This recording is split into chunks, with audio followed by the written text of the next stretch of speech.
اللہ علیہ محمد۔ Social media کا ایک سوال کافی وائرل ہو رہا ہے، آپ کی رہنمائی درکار ہے کہ آج کل بہت مشہور ہوا ہے کہ اسٹرابری جو ہے یہ جہنمی پھل ہے، اس کا کھانا جائز نہیں، اس میں کیا حقیقت ہے؟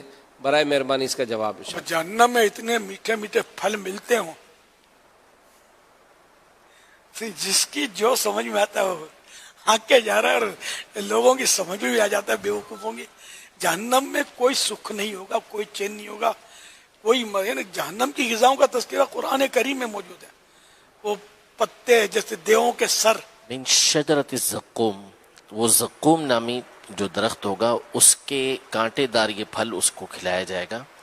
اور اسٹرابری ظاہر ہے ایسی چیز ہے نہیں، اور اسٹرابری کو عربی میں الفراویلا کہتے ہیں، تو نام بھی الگ ہے، صورتیں بھی الگ ہیں، تو یہ واقعی صحیح کہہ رہے ہیں، بہت زیادہ یہ وائرل ہو رہا ہے سوال۔ استغفر اللہ، میں نے تو ابھی سنا یار یہ غیر مسلم بھی چلاتے ہوں گے مسلمانوں کو کنفیوز کرنے کے لیے۔ اب مسلمانوں کو علم نہیں ہے تو یہ بیچارے آ جاتے ہوں گے باتوں میں، تو ایسا کچھ بھی نہیں ہے۔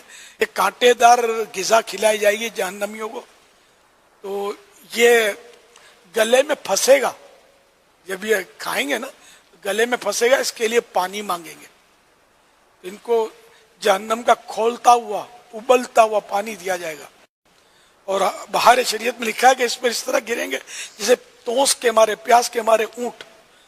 یہ پھر پیالہ جیسے منہ کے قریب آئے گا تو منہ کی اس کی اتنی تپش ہوگی، اس میں ہیٹ ہوگی کہ منہ کی کھال اس میں گر جائے گی، اور جب یہ پئیں گے اس کو تو آنتیں کاٹ ٹکڑے ٹکڑے ہو جائیں گے، اور کٹ کر پیچھے کے رستے سے آنتیں بہہ جائیں گی۔ یعنی ناقابل تصور ہے عذاب، ہم اس کو نہیں سمجھ سکتے کہ اتنی تکلیف دنیا میں کہیں تصور نہیں ہو سکتی۔ اگر کسی کو اس طرح کی تکلیف ہوئی تو وہ مر جائے گا اس سے پہلے کہ آنتیں ٹکڑے ہو کر پیچھے سے باہیں، لیکن وہاں موت بھی نہیں آئے گی، بے ہوشی بھی نہیں ہوگی، ہوش بھی ہوگا۔ تو ایسے جہنم سے بچنے کے لیے اللہ پاک کی پناہ ہمیں مانگنی چاہیے، اور اچھے کام کرنے چاہیے، گناہوں سے بچنا چاہیے۔ اللہم اجرنی من النار، اے اللہ میں جہنم سے پناہ عطا فرما۔ اللہم اجرنی من النار، اے اللہ مجھے جہنم سے پناہ عطا فرما۔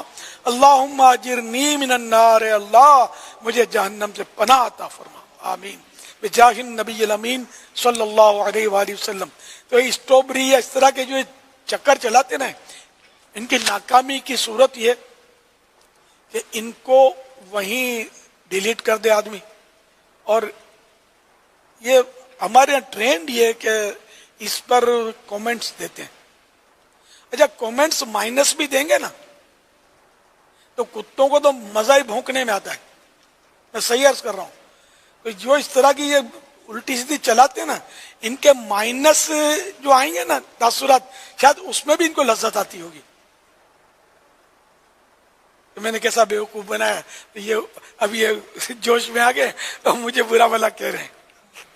تو ان کو اس طرح بولنا بھی ان کو کم بختوں کو لطف دیتا ہوگا، اور یہ خلاف شرع قرآن و حدیث کے خلاف باتیں یہ اڑاتے ہوں گے، اور شاید یہ چلاتا ہوا کوئی غیر مسلم یا سوشل میڈیا، یہ پتہ تو نہیں چلتا نا، اور پھر بعض نادان مسلمان ہو سکتا ہے اس کو آگے بڑھاتے ہوں گے، اس طرح بھی بڑھاتے ہوں گے کسی دوست کو کہ دیکھو تو کیا بولتے ہیں، وہ مذمت کے لیے بڑھایا ہوگا۔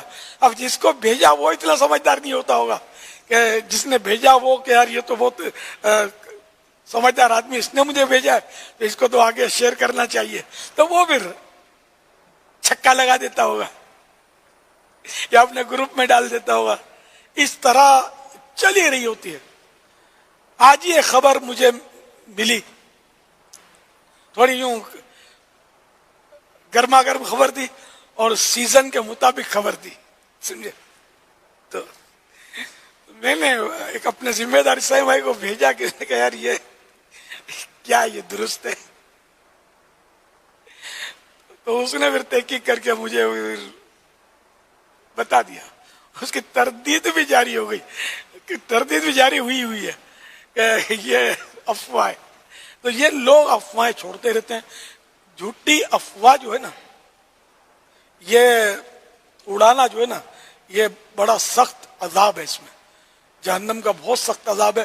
ایک حدیث پاک میں اس طرح ہے کہ سرکار صلی اللہ علیہ وسلم نے ایک منظر دیکھا کہ ایک شخص لیٹا ہوا ہے, دوسرا اس کے سرانے ہے اور وہ اس کے باچھ میں, یہ باچھ بولتے ہیں جہاں دو گال ملتے ہیں, ہونٹوں کا کونا, اس میں وہ سنسی لوہے کا ایک ہتھیار وہ ڈالتا ہے, وہ چیرتا ہے, چیر کر پیچھے گدی تک وہ چیر لیتا ہے, تو پھر دوسری طرف آتا ہے چیرنے کے لیے, اس ادھر چیرتا ہے تو ادھر صحیح ہو گیا ہوتا ہے, آتا ہے تو واپس, تو اس طرح وہ چیر پھاڑ ہو رہی ہوتی ہے. تو سرکار صلی اللہ علیہ وآلہ وسلم کی خدمت میں عرض کیا گیا کہ یہ جھوٹ بولنے والے کا عذاب ہے. یہی ہے نا روایت, جھوٹ بولنے والا کا, بخاری کی, یہ بخاری شریف کی روایت ہے, جو جس کا مرادی معنی یہی ہے جو میں نے عرض کیا. اچھا, اور احیاء العلوم میں اس روایت کو تھوڑا سا فرق کے ساتھ بیان کی, یعنی اس میں معاف کیجئے بخاری شریف میں یہ جھوٹی افواہیں اڑانے والوں کا یہ عذاب ہے. امام غزالی رحمۃ اللہ علیہ نے احیاء العلوم میں نقل کی ہے جو روایت, اس میں یہ کہ جھوٹ بولنے والوں کا عذاب ہے. تو یہ اتنی افواہیں اڑا رہے ہیں جھوٹی, یعنی جان بوجھ کر جھوٹی افواہ اڑانے والا تو کہیں کا نہیں رہے گا, مارا جائے گا. تو سچی توبہ کریں, توبہ کے تقاضے پورے کریں. اگر آپ نے جھوٹی افواہ کسی کو پہنچائی ہے تو اس کو بتانا پڑے گا کہ میں نے آپ کو جھوٹی افواہ دی تھی, بتا دیں اس کو,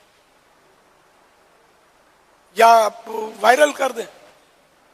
لیکن یہ کہ ظاہر ہے کہ اتنا دل گردہ کہاں سے لائیں گے, کیونکہ غلط بات آپ نے اڑائی, تو جان بوجھ کر اڑائی, تو توبہ کریں اس سے, اور توبہ کے تقاضے پورے کریں.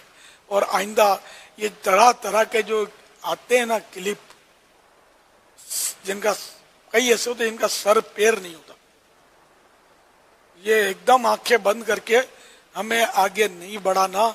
کسی سمجھدار آدمی سے مشورہ کر لیں. اور پھر یہ میں تو کئی بار یہ بھی سوچ لیتا ہوں کہ یہ جو میں بھیجنے لگا ہوں کسی کو, اس میں ثواب ملے گا. پھر جب مجھے لگتا ہے کہ اس میں ثواب کی کوئی بظاہر صورت نظر نہیں آتی تو کون اپنا وقت خراب کرے, چھوڑو یار نہیں بھیجتے. یہ الحمدللہ کبھی کبھی یہ بھی کرتا ہوں میں. کہ کئی ایسے کلپ ہوتے ہیں جو ثواب کے نہیں ہوتے. اچھا, کئی کلپ ہوتے ہیں جو لہو و لعب پر مشتمل ہوتے ہیں, کھیل کود پر مشتمل ہوتے ہیں. تو لہو و لعب یعنی کھیل کود, اس میں تو 3 اجازتیں تو ہیں. ایک ہے گھوڑے سواری, دوسرا تیر اندازی, اور تیسرا ملاعبت.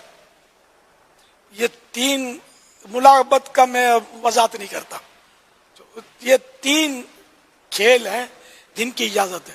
اب تو ہمارے یہاں گھوڑے سواری کہ یہ پہلے جہاد ہوتا تھا گھوڑوں پر, تیر اندازی بھی ہوتی تھی, اب انداز بدل گیا. تاہم یہ حدیث پاک میں یہ کھیل آئے ہیں, اور ان کے سوا تمام کلو لہوین باطل الا ثلاث, 3 کے علاوہ, اور 3 میں نے آپ کو عرض کی ہے.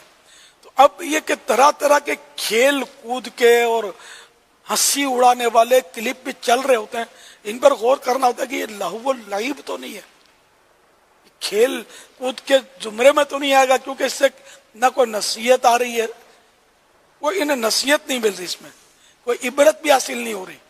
کہ ورنہ چلو آدمی عبرت کی نیت سے, یہ خواہ خواہ کا ہے کہ مطلب ہے کر کے ہنسانے والا ہے یہ. اب اگر یہ لہو و لعب ہے تو اس کا بھیجنا پھر آپ کو گناہگار کر سکتا ہے کسی کو. کوئی اچھی نیت نہیں بن رہی اور ہے لہو و لعب, اور یہ آپ غور کریں گے نا تو دن میں کئی ایسے کلپ آپ خود وائرل ہو سکتا ہے کرتے ہوں گے جو سن رہے ہیں نا مجھے, جو سوشل میڈیا یوزر جو ہیں, مگر ذہن مذہبی ہے. تو جن کا مذہبی ذہن نہیں ہو تو فلم ایکٹریس اور پتہ نہیں کیا کیا چلاتے ہوں گے. میں مذہبی ذہن والوں کو خاص کر یعنی کہ ہائی لائٹ کر رہا ہوں کہ اپنے اوپر آپ بھی غور کر لیں, وہ بھی غور کریں جو نہیں ہے مذہبی ذہن کے. اگر مسلمان ہیں تو آلریڈی آپ مذہبی آدمی ہیں, ان مانو کر کہ مذہب آپ کے پاس ہے, دین آپ کے پاس ہے, تو گناہ برا سلسلہ چھوڑ فکر دنیا کی, چل مدینے چلتے ہیں, یعنی ہم رائے مدینہ پر چلیں, مدینے والے کے بتائے ہوئے راستے پر چلیں, تو اسی راستے پہ چل کر انشاءاللہ جنت میں پہنچیں گے. ورنہ پھر وہ بائیں رستے نہ جا مسافر سن, مال ہے راہ مار پھرتے ہیں. اگر الٹے سیدھے رستے پر گیا تو شیطان تاک میں بیٹھا ہوا ہے. راہ مار ڈاکو کو بولتے ہیں, تو ڈاکو ہی ہے نا شیطان بھی, تو ایمان کا ڈاکو ہے یہ. تو مال اس کو نہیں چاہیے, ہمارا ایمان چاہیے. ہم کیوں دیں؟ تو یہ کہ اپنا ایمان بچانے کی ضرورت ہے, اعمال بچانے کی ضرورت ہے, اعمال نامے میں گناہ نہیں ہونے چاہیے. تو اس طرح بچا کر سنت کے راستے پر رہیں. جنت الفردوس ہمیں آقا کے پیچھے پیچھے حاصل کرنی ہے. تو اس کے لیے مہربانی کر کے جتنے بھی سوشل میڈیا کے ذریعے گناہوں کا ریشو بہت بڑھ گیا ہے. پہلے کیا گناہ ہوتا بھی تھا, افواہ ہوتی تھی, تو کیا 4 دوستوں میں بات کر لی تو بول بلائیاں ہو گئی, دوسروں تک پہنچنا مشکل. ہر ایک کے پاس موبائل فون بھی پہلے نہیں ہوتا تھا, ہر ایک کے گھر میں فون بھی نہیں ہوتا تھا. ہم نے تو دور دیکھا ہے نا کہ کچھ بھی نہیں ہوتا تھا. مائک بھی برابر کام نہیں کرتے ہوتے تھے, کھڑ کھڑ بولتے ہوتے تھے. تو اب یہ کہ ترقی, اب تو ایکو ساؤنڈ پتا نہیں ایک سے ایک ساؤنڈ آ گئے. تو اب یہ کہ گناہ بڑی تیزی سے پھیلنے کی صورتیں بن گئی ہیں. پہلے افواہ بھی اڑاتے تھے تو وہ 2-4 میں ادھر ہنسی مذاق کری, گناہ وہ بھی تھا, لیکن اب لاکھوں تک افواہ پہنچ جاتی ہے. تو یہ گناہ کتنا بڑا ہو جاتا ہے یہ دیکھ لیں. پھر وہ آگے بڑھایا, وہ آگے بڑھایا, اس نے آگے بڑھایا. آپ مر جائیں گے, آپ کی افواہ آگے بڑھتی چلی جائے گی. اس کی لائف زیادہ ہے. آپ دیکھیں گے قبر میں ہوگا کیا, جہنم میں ہوگا کیا.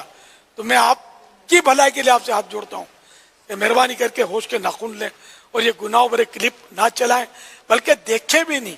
شروع کر دیا بالفرض کوئی آیا ہے کیا ہے, اور سمجھ آئی کہ یار یہ تو گناہ بھرا ہے, آپ وہیں اس کو دبا دیں. بس نفس بہت چاہے گا, لیکن نفس کو مارنا ہی تو کمال ہے نا. ننگو اژدہا و شیر نر مارا تو کیا مارا, بڑے موذی کو مارا, بڑے موذی کو مارا, نفس امارہ کو گر مارا. انہیں آپ نے مگر مچھ کو مار دیا تو کوئی کمال نہیں کیا. شیر کو مار دیا, جنگل کے بادشاہ کو, کوئی کمال نہیں کیا. کمال تو اس کو کہیں گے جب آپ اپنے نفس کو مارنے میں کامیاب ہو جائیں.